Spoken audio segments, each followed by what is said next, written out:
Yes, we are here again. Welcome to another episode of Creative Always Be. This episode is called Creative Always Be Executive Producing. Kalilah Reynolds, a Belizean native who moved to Jamaica to pursue her master's degree at the Caribbean School of Media and Communication in Mona. She has worked for CVM TV, CEEN TV, Business Access TV, and is now working for Nationwide News Network as their business editor. When she realized there wasn't enough information readily available about business and investing, she decided to create Money Mondays JA. It was a success, and soon thereafter came Taking Stock and Money Moves, which she executive produced. Well known on the business scene, her shows has been sponsored by many financial institutions, and she have interviewed many business leaders. A creative, no doubt, a force to reckon with in the financial business of information. We are pleased to have her on our show to give us some insight about her creative process. Let's show some of the work she has executive produced.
Welcome, Kalilah Reynolds. Welcome to the show.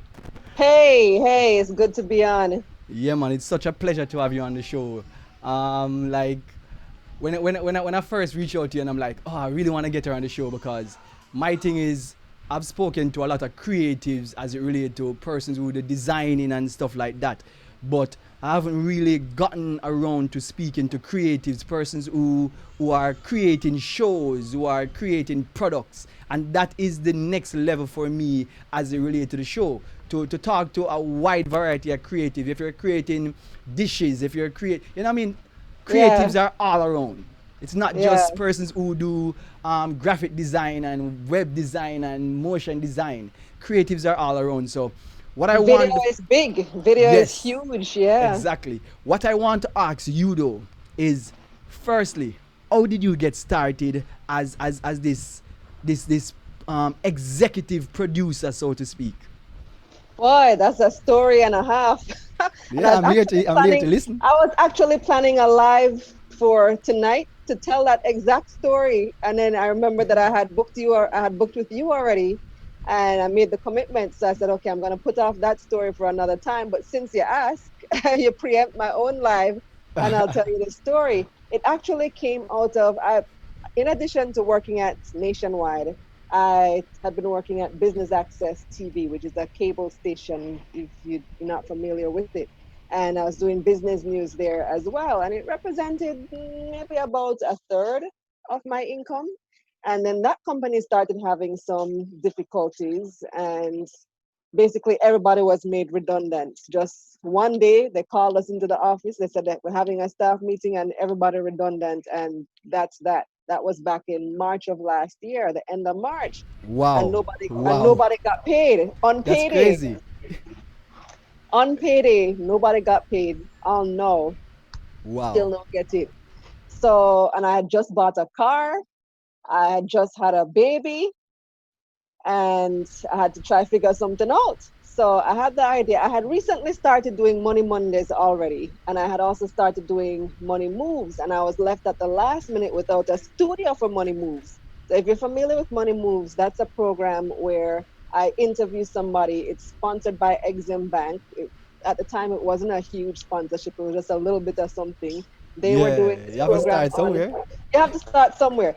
How I got that contract? They were doing a program on GIS radio, and I came and I said, well, listen, I can do it for the same price that you would pay for radio, and I can give you social media, video, and radio.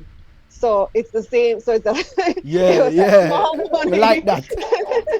Me It was like that. a Me like small that. money, and so now, and that's because I was working at BATV. I had access to a studio. I approached my boss at the time, and he said, "Sure, you can use the studio. You can use our resources to do it, and we'll get to air it on our station too." So something was in it for them, something in it for Exim, something in it for me.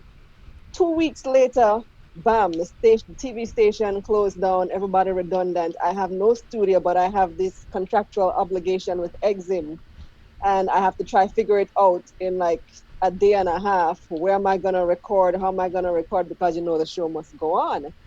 At the time for Money Mondays, I was recording strictly off of my phone. So if you go back and you look at the early episodes of Money Mondays, everything was done on my phone. For Money Moves, I was recording at BATV. I ran into Johan Dawes from Hype TV, and I had worked at Hype like 10 years ago, a long time. I just happened to run into Johan randomly, maybe like a week before. And I know Hype had a studio. And so when this happened, my mind just flashed on Johan. And I'm like, Johan, I'm in a bind. I need a studio. And he said, sure, come through. And so we did it. And I partnered with him for a while. And that's how we were able to get that done until we started, using Exim's office for a while. Johan was still doing the videography right now. And then COVID happened. I think I'm skipping some You're steps, skipping skipping something quite because a you're bit. not talking about, Taking um, stock. yes, taking stock How and taking basically, stock yeah. happened. Yeah, so taking stock now started. I had the idea probably around May of last year, and Wow. I was gung ho. I'm like, yes, I want to do this show. There's a need. On BATV, I used to do a program named On Point, which was a business type show, but I always thought that that show had so much more potential than what Mm. was happening with the show. And there's a way I had ideas that I would have liked to craft the show. You see, I thought that there needed to be more analysis of the stock market because there was a lot of talk about the stock market at the time. There still is, but people were showing much more interest, and that wasn't really happening on that show. So BATV is out of the picture now. I have this idea for this show. I'm gonna call it Taking Stock, and then I get pregnant again. Wow. Yes. June. So we, I are, had we, the are, idea. we see that through the social media, you know what I mean? But Yes. one thing I rate with you though, and I have a whole heap of respect for you, is that when you go through your pregnancy, it's almost like a motivation for you to start the more. You know what I mean? Like you always seem to like take on like, yo, alright then when I make the pregnancy, stop me. We are gonna basically get the show done. So I really rate Yeah. that with you. Well, it stopped me for a while, because Taking Stock came out in October, and like I said, I had the idea from May. So when I had the idea in May, and I immediately contacted the person who does the graphics for me. His name is Paul Davis. You have seen the montage playing the introduction just now. He did all those graphics, Nice, nice. motion graphics. He's really good. And so I contacted him and like, yo, Paul, do some graphics for me. I need a opening montage. I need a lower third. I need all these different segments, opening and closing. And I just gave him the full list of what I wanted, and he did them for me. And then boom, pregnant. No, no, I'm tired. I'm sick. First trimester blues, morning sickness. I'm like, okay, maybe I should put this off until next year. And for a while there, I thought I would put it off because I really just wasn't feeling it. And then I said, okay, maybe after the baby born, then we can do it. But first trimester passed, and my energy started, up again. And I said, you know what? We can do this. So probably around August, September, I started planning, and I just set a date. I said October 27. That's gonna be the date that we launch. Work towards the date, and we did it. We launched the first episode. Before that, we did a pilot. Oh, I'm missing even some more of the story. Yeah, yeah. So, Just take your time and tell me so the story. when I had the original idea for Taking Stock, it was supposed to be a TV show, a half an Oh. hour TV show. I wanted it to be on one of the networks, TVJ or CVM. I approached them. They said, shoot a pilot. So a pilot's supposed to give them an idea of the concept of the show. Because when you take something to somebody on paper, they might not be able to visualize it the way that you can, you Yeah, see? yeah, definitely. So they wanted to see what it looks like on screen. So I invested some money in the pilot. We did it at PBCJ. I got John Jackson from QWI Investments to be my first guest because they were about to do an IPO. And that's how that came together. I did the pilot, showed it to TVJ and CVM, and I still wasn't really getting the interest that I expected. TVJ was quoting me some exorbitant rates for the airtime. I'm like, I don't think that this makes any sense because based on what I would be able to charge for ads, I wouldn't really be making back my money paying for the airtime. So it didn't make economic sense to do it. And then from CVM, I didn't really get the level. And on top of that, they were telling me that they want to give me a Sunday morning airtime. I'm like, who's watching on a Sunday morning? No, like that's not the ideal airtime. I wanted prime time, and they didn't want to do that. So I said, you know what? Don't think I even really need TV. You know, maybe we can make this thing work just on YouTube. People want to watch content on mobile devices now anyway. Mobile is where it's at. YouTube, the Netflix, the streaming services, and so on. So I said, let me see if the advertisers are interested because video production is expensive, as you would know, Ashango. Video costs. You have quite a bit of elements. That pilot episode, for example, costed me something like $200,000 to put together, and that's out of pocket as my investment in myself because I believed in myself. Fortunately, I had some resources saved up from doing Money Mondays, from doing Money Moves, and that type of thing. And so I made the investment.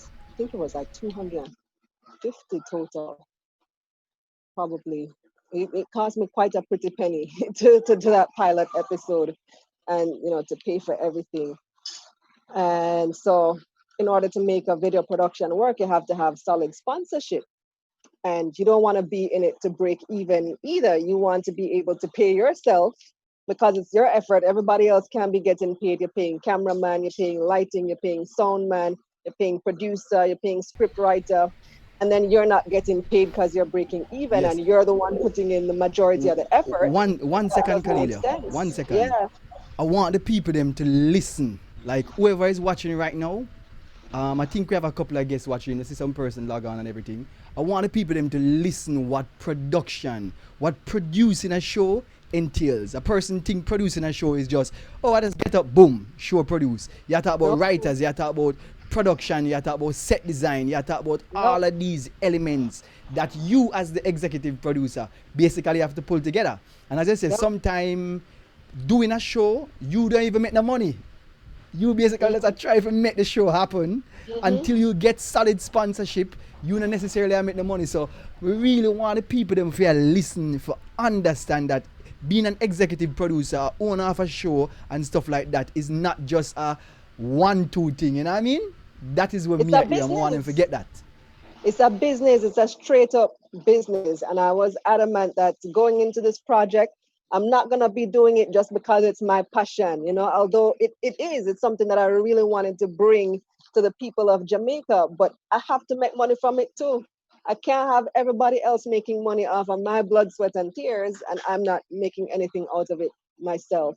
It's a straight up business. And so we were able to get sponsorship from corporate Jamaica, from financial institutions, because it's a financial show. These things were hot. Trans Jamaica IPO was coming up. A lot of interest was there in that. So we had on board very early. We had NCB. We had Bulwark Insurance was one of my first sponsors. Proven Wealth was with Money Mondays from day one. And who was the fourth? There were four that I started with. Uh, I know I'm forgetting one of Yeah, them. man, it's all right. It's all right. Yeah. So My thing is, you kind of just break down the creative process and how much it costs to create these shows and stuff like that. And as I said, this is something that the layman them see taking stock online, or them see money moves or any money issues, and they're like, oh, it is a easy thing, you know what I mean? One of the No, hardest thing is to no. actually get sponsorship. And when I watch your lives and you speak about this, and you know what I mean, a lot of people like, oh, you know, she have sponsors, oh she get her sponsor them. I want you to speak towards that, about getting sponsors and basically starting to make money, because as I said, sometimes you just break even when you start the show. But talk about sponsorship and how you went about getting sponsors for your show, and you know what I mean, kind of start making some money from that. Let me tell you, people feel like you just sit down and you do a show and sponsors happen to notice it. JMMB was the other one. How can I forget? JMMB has been a very good sponsor from day one on Taking Stock as well. They actually sponsor two segments, What's Hot and Analyst.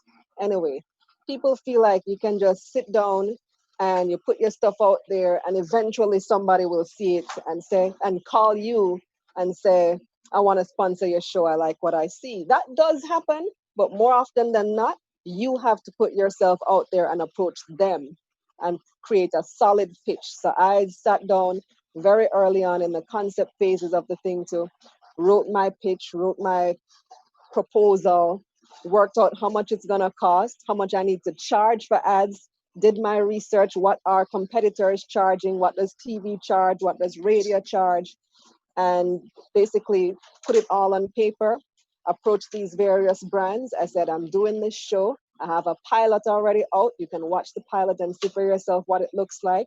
You guys know my reputation. I deliver when I say I'm going to deliver. And they jumped on board very early on. It's still a challenge because I'm seeking more sponsors, and it's not easy. Sometimes it takes a lot of courting. Sagicor came on a couple months ago, and that was after probably like 3, 4 months of consistent follow-ups with them, reminding them, hey guys, remember I sent you that proposal, you can take a Yes, look at and a it. lot of persons don't understand that it takes these things. You have to basically, you know what I mean, sending that cold email, doing that follow up, so to speak, you know what I mean, to try and get the sponsor's attention, because it's not easy, you know what I mean, especially if you are not, we call it now, adept with information as it relates to who is this brand manager and who is that brand manager, so to speak. Right, Because I remember the other day I was trying to do the new normal, and I couldn't find any sponsors because I don't know them. You right. know what I mean? So my thing is if you don't have that inside information as it relates to these sponsors, sometimes it's even 10 times more difficult. So when people see your show and see all the sponsors you're working with, they don't know how hard you have to work to basically get the sponsors. Yeah. Now, now the next thing we have to talk about is that. Relationships. No, let me just say relationships are very, very important when you're seeking sponsorship. So if you are producing a show or if you have something that you want sponsorship for and you know who your ideal sponsor is and who you want to target. So let's say it's in the financial industry, right? When I was planning for my show, I know where these people are going to be because I'm a journalist that do financial news. So I know whenever you have an IPO listing, who's going to be who's the lead broker on that IPO? Okay, it's NCB. That means NCB is gonna be there. All their PR people, all their marketing people are gonna be at that listing. Guess who's going to be at that listing too? I'm gonna show up at that Yes, listing yes. Plan, because I know strategy, exactly, and I'm strategy. gonna introduce myself. If they don't come over and talk to me, which they might not, especially if you're unknown, people know me because I've been in the industry. You go over and introduce yourself and say, "Hey, this is what I'm doing. Take a look at this." You can bring up stuff on your phone, and you develop that relationship so that when the time comes and you're seeking the sponsorship, they know you, you know them. Exactly. Yo, listen. There's Boss. my light. Boss. Yes. There's my light. Yes. You're Oh my asking me how the gosh. light look. Yeah, man. The light set up and everything. Public Nice. came through. Hold on. Yeah, Hold on. yeah, You guys yeah. want to see? Yeah. Bless up, brother. Bless up, bless came, up, bless up, bless up, bless up. came through with the light. Yeah, man. Bless So up, bless up. this is the light that we're using for this right now. What we call this light, Rich? It's basically like a 45-inch parabolic softbox. Soft. Wait, what did he? Yeah, 45-inch parabolic softbox. It's a Godox SL60. That's what you said. Yeah, I have one. And it That's what has I'm a using what? also. 32-inch something box. Yes. Octobox. Yeah. So, User. um, Okay. one of the things that I want to talk about because I have what I call it now experience with you even before all of this. So people like way back when Aishango photos was basically coming up and everything. I usually see Kalilah and her husband like out in the streets, you know what I mean, at events and stuff like that, working. I was taking photos, they were taking photos and stuff like that. So when I saw Kalilah Reynolds He doing the was taking business, photos, not he was me. taking photos. You were there Yeah. just kind of, you know what I mean, assisting with like, the other things. And we were like, I was like, but this is the same I girl. was just there for the fun, for Yeah, the. yeah. The next thing that I never even noticed, I just found out this about Kalilah when I was doing the research, is that she is not even Jamaican by birth. She is Belizean. Nobody Yeah. could tell that, you know what I mean? I'm like, oh, but I've been to Belize and I see how the people them look and stuff like that. So, and them look familiar to Jamaicans and stuff like that. So that's one of the things I learned when I was doing my research. When did you go Um, to Belize? I went to Belize with Christopher Martin on a show Oh, I'm because I do sure. travel videography, as you know, if you follow me on social. And the next thing I really want to talk to you about, Kalilah, is as I realize you have been, so to speak, expanding. You are Hmm. trying to find creatives to work with and stuff like that, and a lot of persons don't even notice who have shows and products and stuff like that. That if you're trying to do all the work by yourself, you are limiting yourself. So if you can segment the Yes. work and share the work with other people, make other people make money, but at your show, Yes. so you are gonna make most of the money either way. You actually can produce more content and actually get more work done and make more money. So when we hear Yep. you talk about that, I'm like, oh, see there, Kalilah, you know, have our head in the right place and know where she want to go in terms of her brand and her product. Let's talk about that a little because a creative themselves who create content for various people. Let's talk about that. You reaching out to content creator to help you to develop your show and basically create more content so you can make your business better. Yeah. So when I did the pilot for taking stock and probably the first episode, I did majority of the work by myself, and I realized it's a full-time job producing a It show like is. that. Because I did the script writing, the producing, meaning calling the guests, finding the guests, dogging down the guest, saying, please come on my show. If the guest cancel at the last minute, I have to be the one to try find a new guest at the last minute. Some of the editing I was doing myself, the production, basically some of the graphics I was doing myself as well.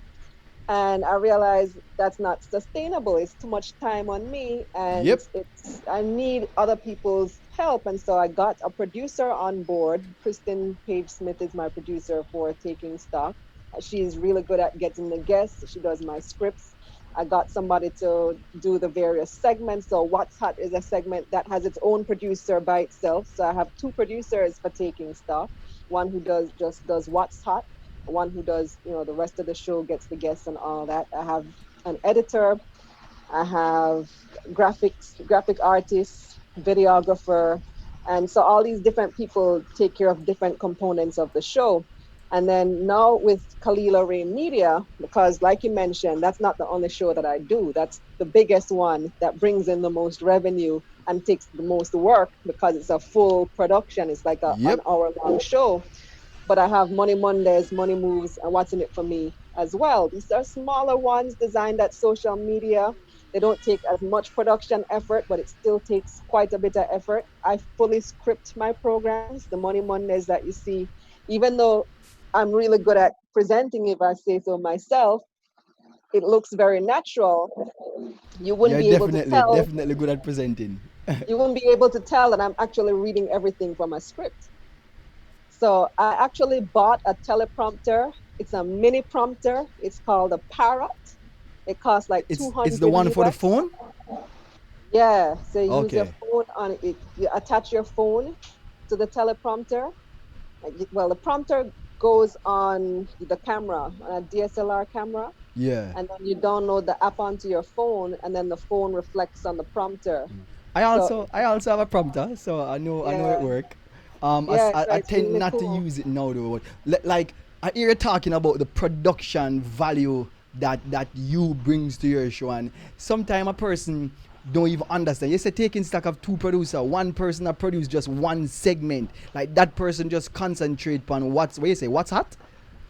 Yeah, what's hot? WhatsApp. So that person find the information for WhatsApp, and then the next person produce the show entirely, finding the guests and stuff like that. Even this show, as simple as this show is on Instagram, and I am doing all the production. Even sometimes finding the guests is an Yeah, issue. I just yep. figure out a way of a kind of set up the guests in a way that I have like 10 people basically, and all I do it is set up a calendar like what I make you do, set up a calendar and Hmm. have the persons go and put their date. So I said go and Hmm. put your date which you think you are available to come on the show. So they commit when they go there and look on the dates and like, oh, can I do it this day, can I do it that day? So all of this that you have to do to produce a show, it's very taxing. You're talking about writing the intro, you're talking about all of this, so you doing it as a solo person is very It's a challenging, lot. so to speak. So my thing is, Taking Stock uh, really has three producers because I'm a wow, producer for it too. yes, yes, yes, Because yes, I yes, still yes. have to vet everything.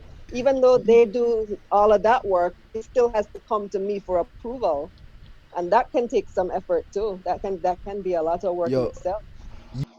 amazing, you are doing amazing work. Like when I look at the quality of the work and I look at how you're doing it and stuff like that, I'm like, you're doing amazing work, and we know the future bright Thank based you. on the happenings, what we're seeing and stuff like that. And I must commend you. And I mean, sometimes person will see a show like this and them not understand, as I said, Kalilah. They don't understand the effort. They don't understand the energy and the work that goes into a show like this. The next thing that I Even that something I as simple as makeup, you know, yes, that take time yeah. and skill.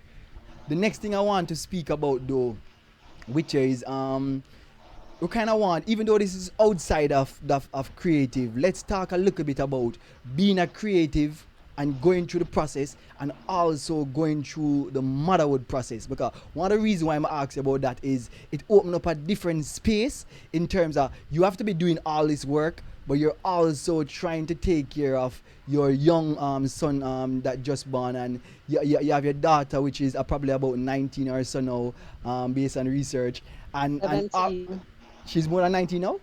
She's 17. She's 17. 17, and And I have a 2 year old too. you have a 2 year old. So with all of this compound, so to speak, things that you have to deal with. Talk about the pressure and how you as a creative and how you deal with this pressure, having to go and do these shows, and now because of COVID, you have to be doing these shows at home with them around and the noise and all that. Let's talk about that.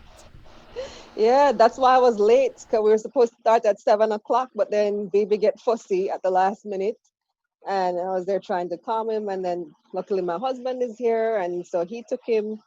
But that was the reason for us starting late. So that's my apologies, guys, for those of you watching. So because my son is just 3 months old, about to be 4 months old, and toddler, where is she? She's still eating. She's around the dinner table right now having supper. She's gonna go to bed soon. But Richie has been a huge help in that. He's been very supportive, even though he complains that I work too much, which is true. But having my son 4 months ago really made me realize that I need to take things in a different direction. So the first thing I realized is that, hey, I need an assistant. And I got really excited when I realized I can hire somebody to help me, that there was enough income coming in that I could afford to do that. And not only that, but like what you mentioned earlier, freeing up, having somebody else do some of the smaller tasks frees up my time for bigger tasks that can bring in even more money. And so I got that. I put out a tweet on Twitter. All I said is, I need an assistant. Send me a resume and a writing sample. And I got like 100 applications from some really high quality people. And looking at the applications, I'm like, okay, this person might not be a fit for an assistant, but they'd make a really good writer. This person might not be a good fit for an assistant, but I could use them in sales. They could try get me some more sponsorships because that take time too. This person might not be a good assistant, but they could do this other job. And so I decided, you know what? I'm gonna start building out a team, not just one assistant. I was thinking too small. And I started building out the team, and now I have 7 writers on my team, all on a freelance basis. So they get paid per script.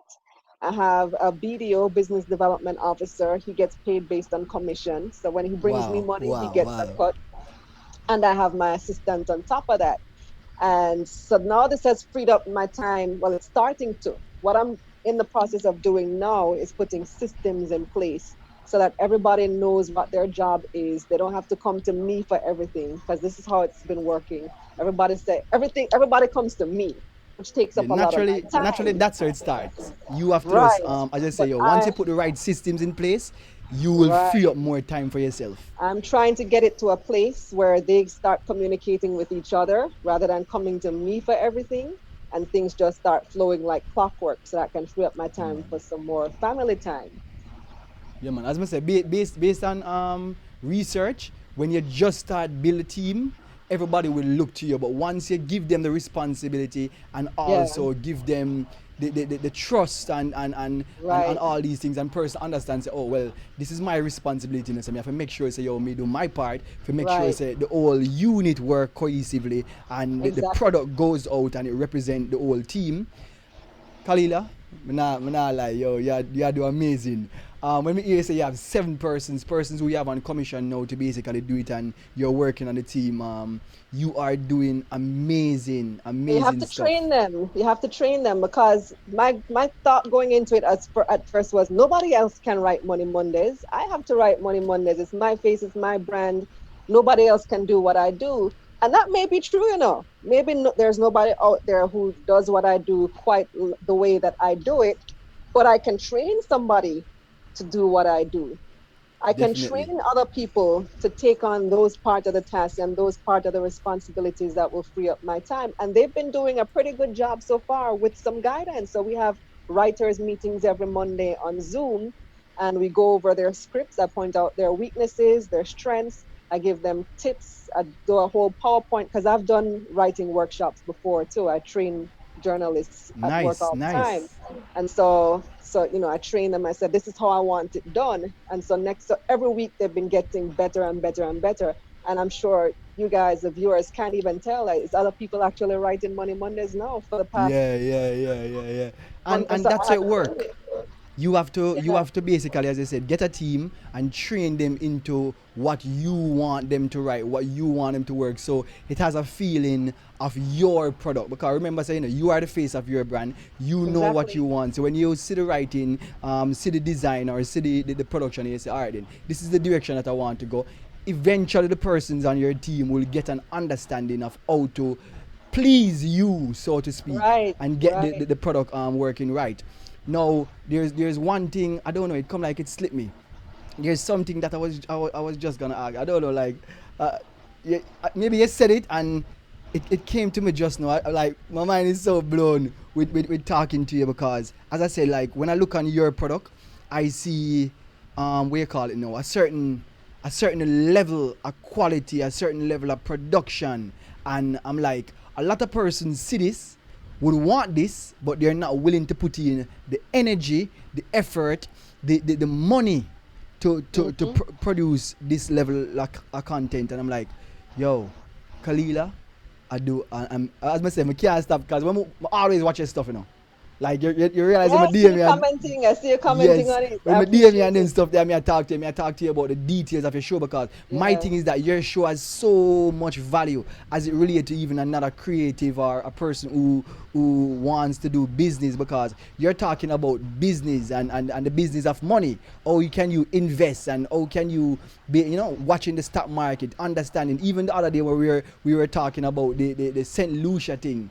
You know what I mean? yeah, Even though we're kind of late for the St. Lucia thing, but talking about the St. Lucia thing, it kind of got open up a person who is not necessarily avid business person who follow all the business moves, but you talking about it as more a social media business analyst or business editor, so to speak.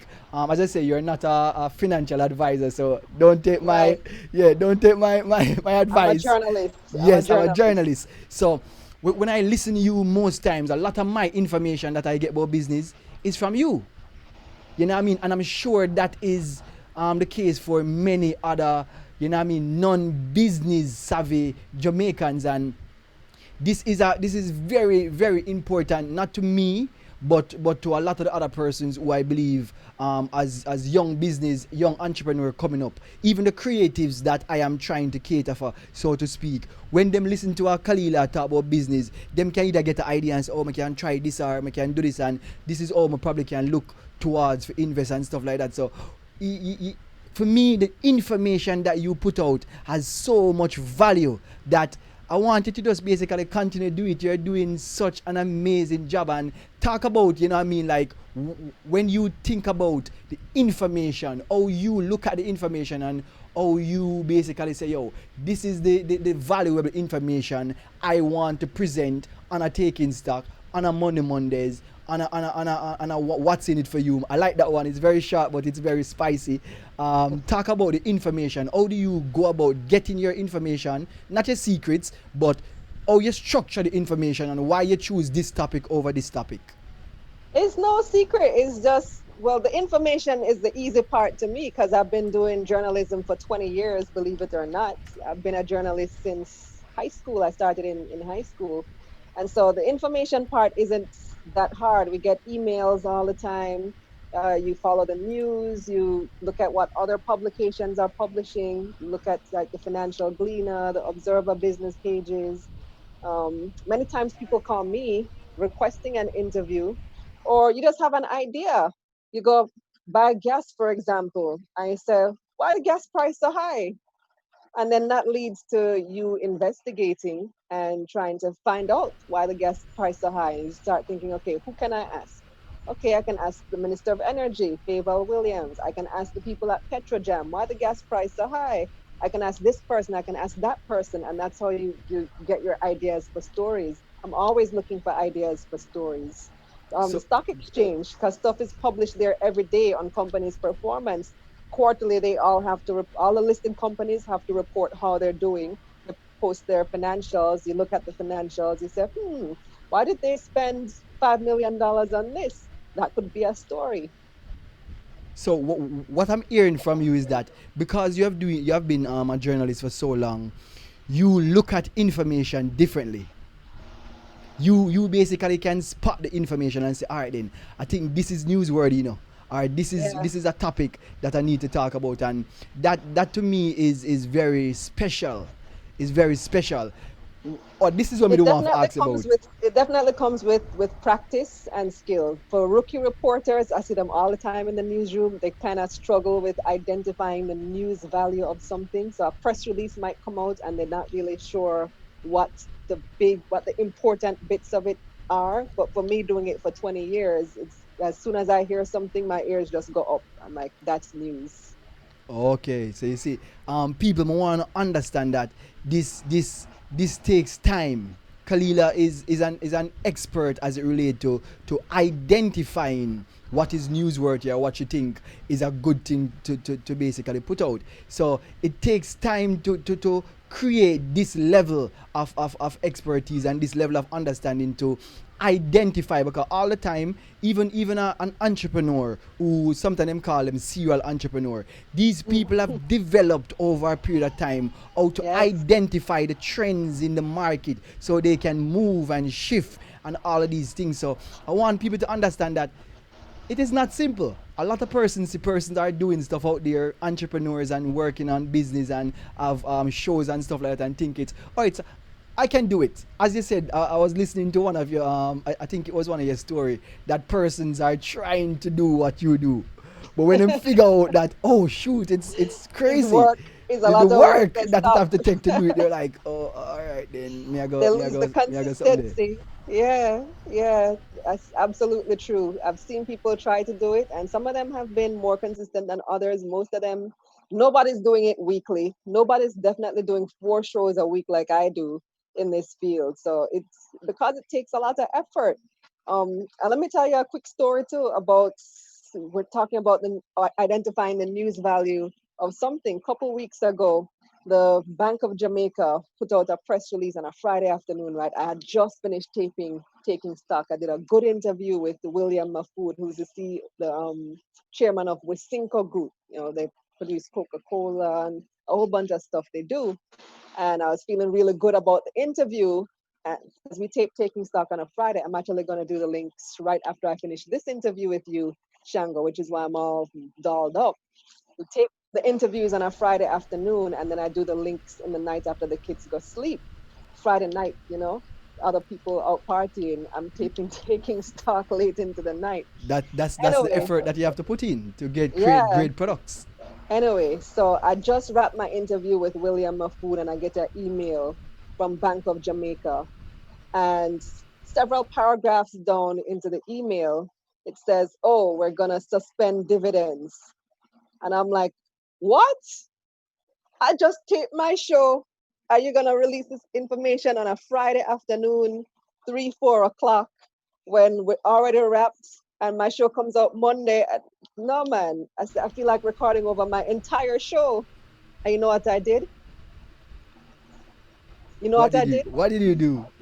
What did you I, do? re- I recorded over my entire show, All right, people. the whole show, Did you just Friday hear night that? and Saturday morning, No. early Saturday morning. We're talking about. It's when I hear that we are talking about commitment. We are talking about the energy that you have to say, all right, then this news is super newsworthy.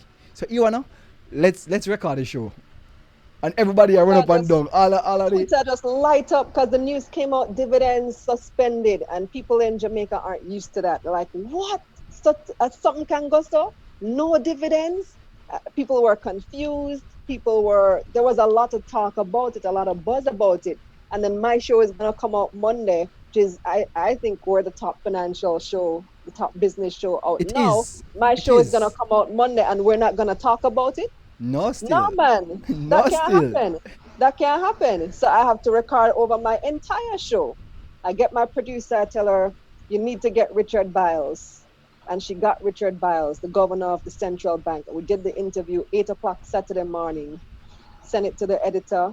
And on Monday evening, taking stock was out. We're talking about the decision to suspend dividends with the BOJ governor, Richard Biles. We had reactions from analysts. We had a fully produced show. And this is after I had already done an entire show, which I had to save for the following week. Wow. All I can say is wow, that's so amazing. And you identifying that news on Friday night after you finalize your show, Hmm. realize the newsworthiness, realizing the importance of this news, and know that it is current and it needs to go out there now. Is something that when I was listening better with Paul, him talk about understanding Evernote new content and understanding current content. So you Yeah. knew that was a viral content. It was current, and you're like, you're messing up people. Producers, we have to create a new show. That is so forward thinking. That is so, you know what I mean?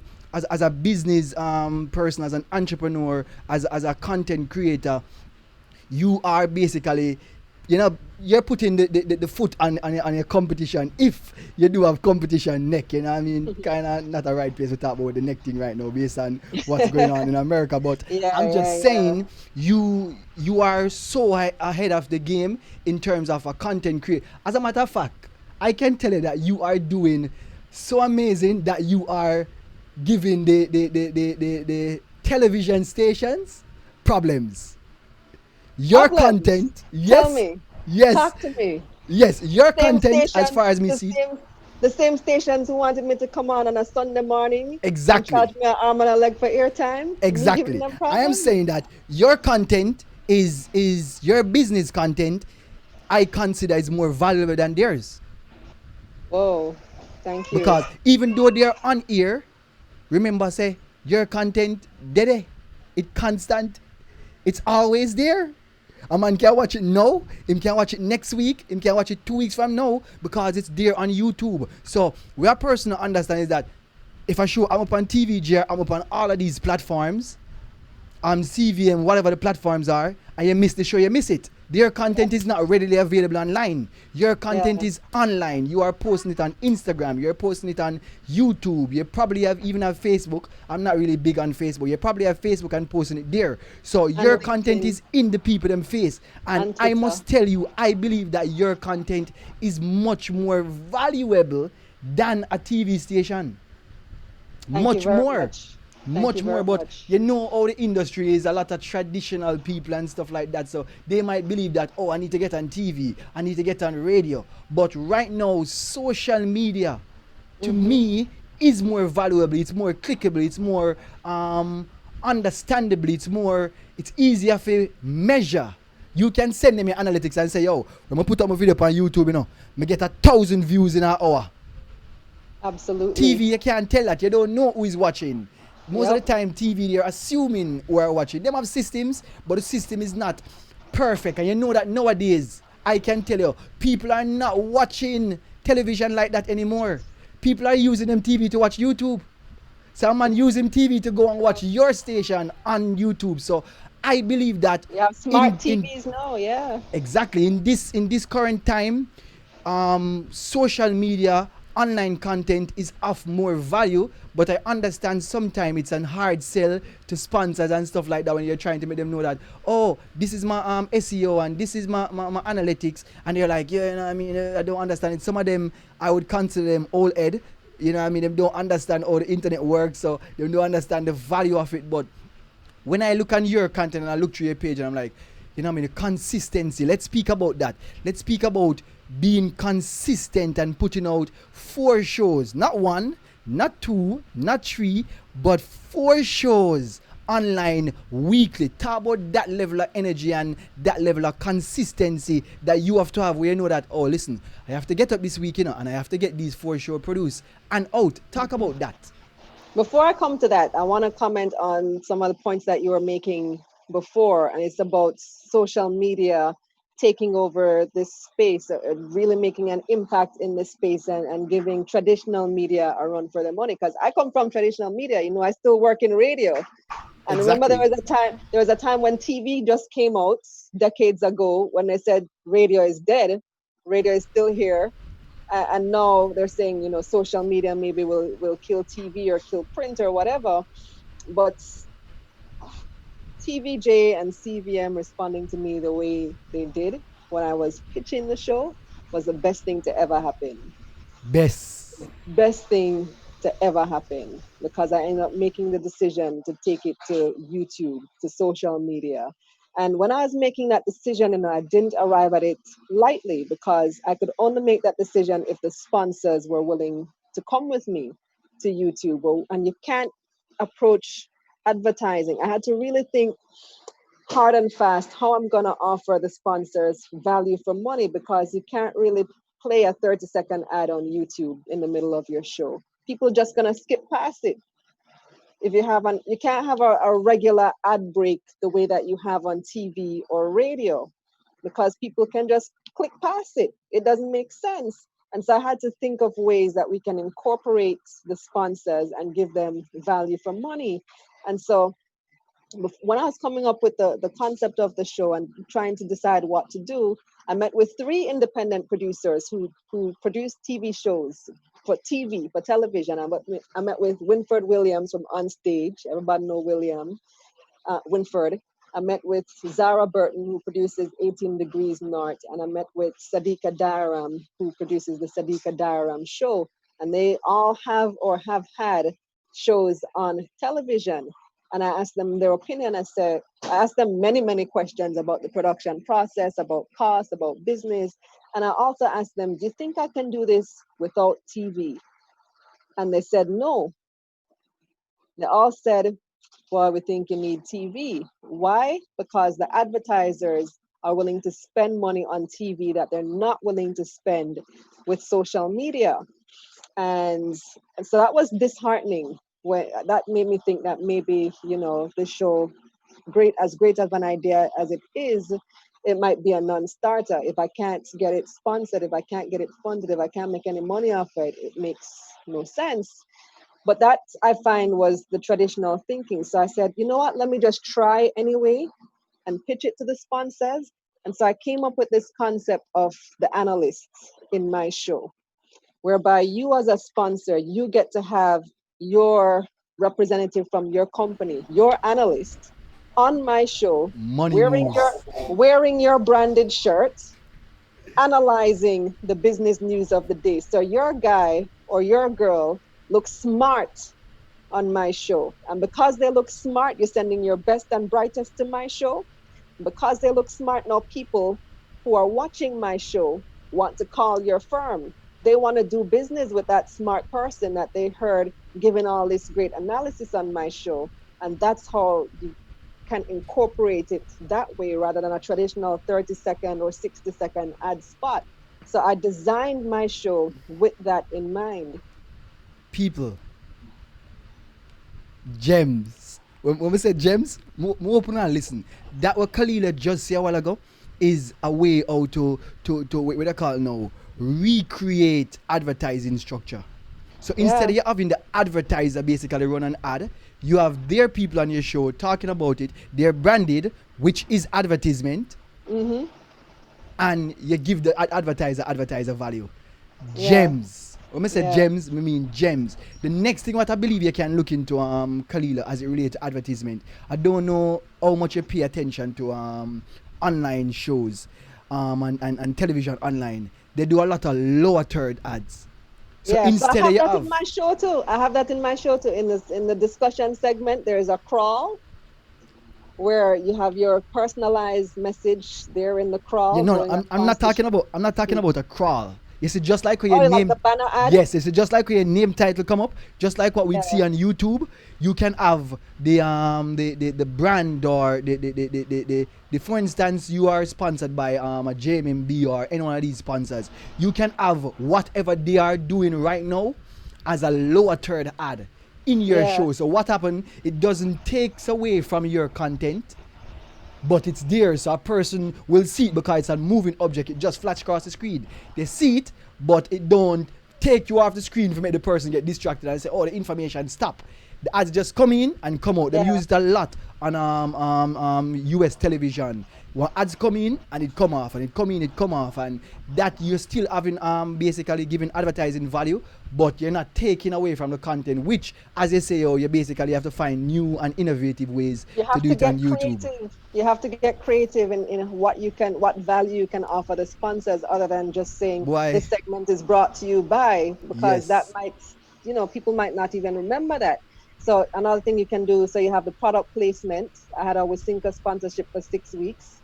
So I would say, oh, I'm drinking my water. Remember, guys? Yeah, yeah, yes. And I'm drinking my Or you water don't even have to on the say it. set. You just drink the You water. don't even have to say it. Yeah, you can just Y- drink it and people notice it and exactly. remember.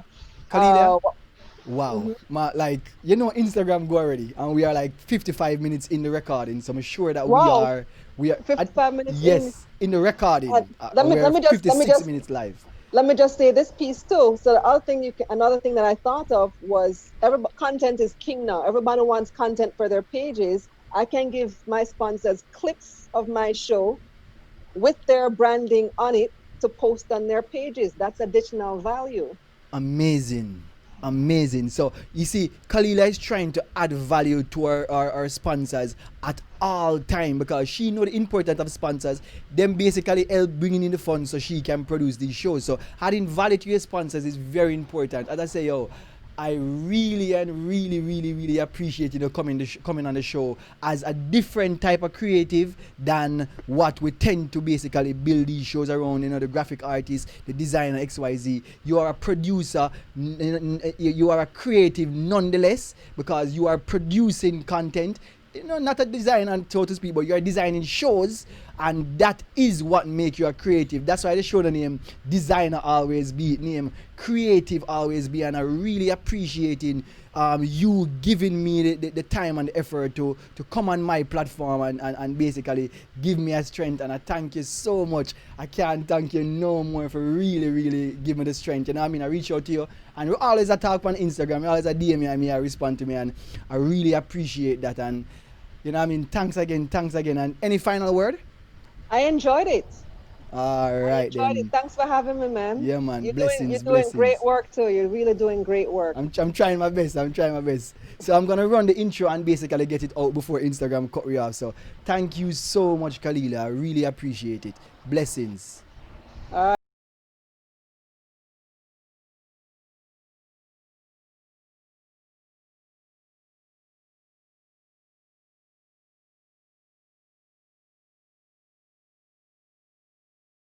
Leave the show without a quote, and this quote this week is, "Whatever you are, be good at it." I want them to listen to this quote. I'm always trying to use my quotes and tie my quotes into my guests. "Whatever you are, be good at it" by Abraham Lincoln. Kalilah this quote is about her. She is trying to be, or she is not trying to be, she is this content creator, this executive producer, and she is very good at it. I hope you listen to the information. She is a master, so to speak, in my eyes, as at executive producing our shows, and I really appreciate having her on the show tonight. So thanks everybody for coming out, thanks everybody for listening, and that was another episode of Creative Always Be.